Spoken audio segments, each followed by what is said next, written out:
नमस्कार, आप सभी का एक बार फिर से स्वागत है। आज बात करेंगे श्रावण माह महत्तम 13वें अध्याय की दूर्वा गणपति व्रत विधान। सनत कुमार बोले, हे भगवान, किस व्रत के द्वारा अतुलनीय सौभाग्य प्राप्त होता है और मनुष्य पुत्र पौत्र धन ऐश्वर्य तथा सुख प्राप्त करता है। हे महादेव, व्रतों में उत्तम उस व्रत को आप मुझे बताएं। ईश्वर बोले, हे सनत कुमार, तीनों लोकों में विख्यात दूर्वा गणपति व्रत है। सर्वप्रथम भगवती पार्वती ने श्रद्धा के साथ इस व्रत को किया था।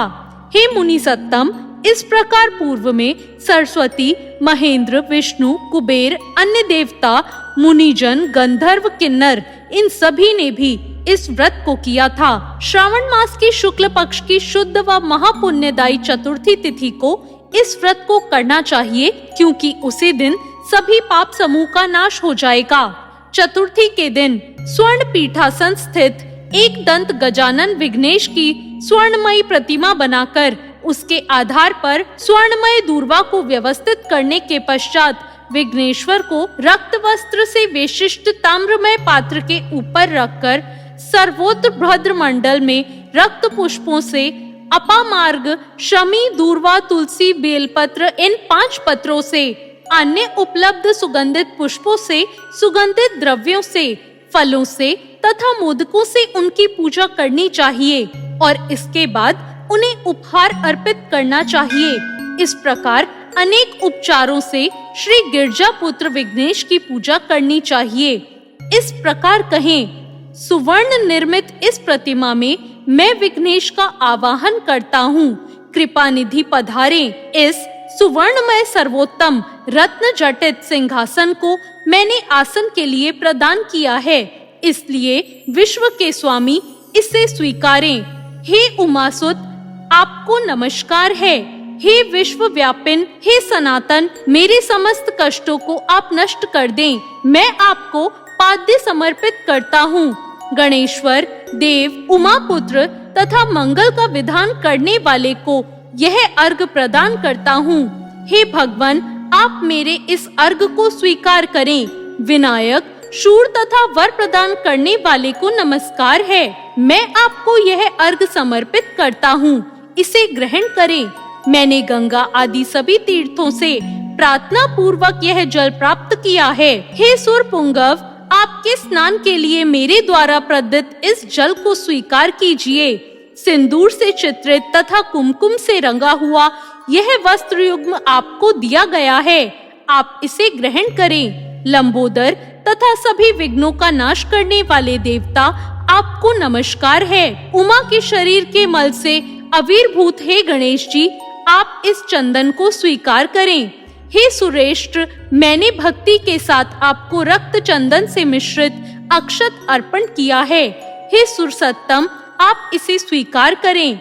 मैं चंपा के पुष्पों, केतकी के पत्रों तथा जपा कुसुम के पुष्पों से गौरी पुत्र की पूजा करता हूँ। आप मेरे ऊपर प्रसन्न हो।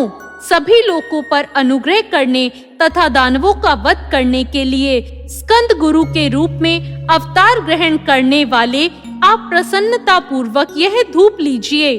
परम ज्योति प्रकाशित करने वाले तथा सभी सिद्धियों को देने वाले आप महादेव पुत्र को मैं दीप अर्पण करता हूँ, आपको नमस्कार है।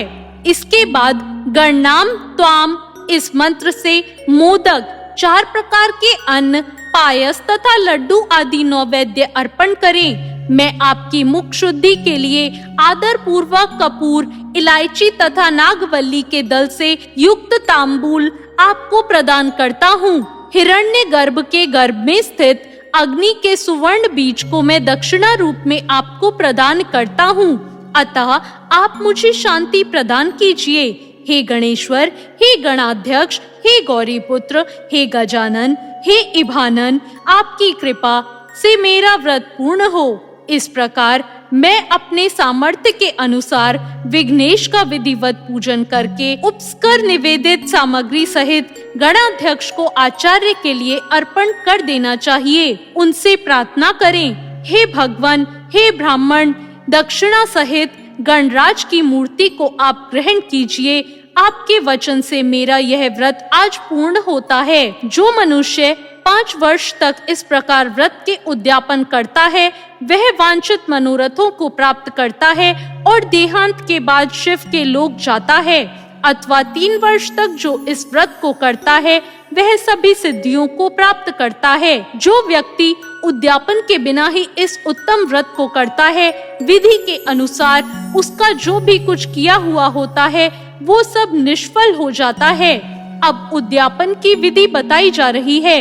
उद्यापन के दिन प्रातः काल तिलक से स्नान करें। उसके बाद व्यक्ति 1 पल या आधा पल या उसके भी आधे पल की स्वर्ण की गणपति की प्रतिमा बनाकर पंचगव्य से स्नान कराकर भक्ति तथा श्रद्धा के साथ इन 10 नाम मंत्रों से दूर्वा दलों से संयुक्त पूजन करे।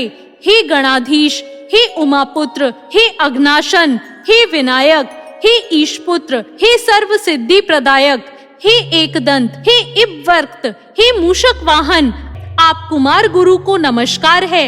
इन नाम पदों से पृथक पृथक पूजन करें। पहले दिन अधिवासन करके प्रातः काल ग्रह होम करके दूर्वा दलों तथा मोदकों से होम करना चाहिए। उसके बाद पूर्णाहुति देकर आचार्य आदि का विधिवत पूजन करना चाहिए और घट तुल्य थनों वाली गाय का दान अपनी सामर्थ्य के अनुसार करना चाहिए। हे वत्स, इस प्रकार व्रत करने पर मनुष्य सभी मनोरथों को प्राप्त कर लेता है। हे सनत कुमार, अपने प्रिय पुत्र गणेश के व्रत को करने से संतुष्ट होकर मैं उस मनुष्य को पृथ्वी पर सभी सुख प्रदान करके अंत में उसे सद्गति देता हूँ। जैसे दूर्वा अपनी शाखा प्रशाखाओं के द्वारा वृद्धि को प्राप्त होती है, उसी प्रकार उस मनुष्य की पुत्र पौत्र आदि संतति निरंतर बढ़ती रहती है। हे सनत कुमार, मैंने दूर्वा गणपति कहा यह अत्यंत गोपनीय व्रत कहा है। सुख चाहने वालों को इस सर्वोत्कृष्ट व्रत को अवश्य करना चाहिए। इस प्रकार श्री स्कंद पुराण के अंतर्गत दूर्वा गणपति व्रत कथन नामक 13वां अध्याय पूर्ण होता है। तो ये था 13वां अध्याय। आपको ये अध्याय कैसा लगा कमेंट करके जरूर बताएं। चैनल को सब्सक्राइब करें, वीडियो को लाइक करें। धन्यवाद।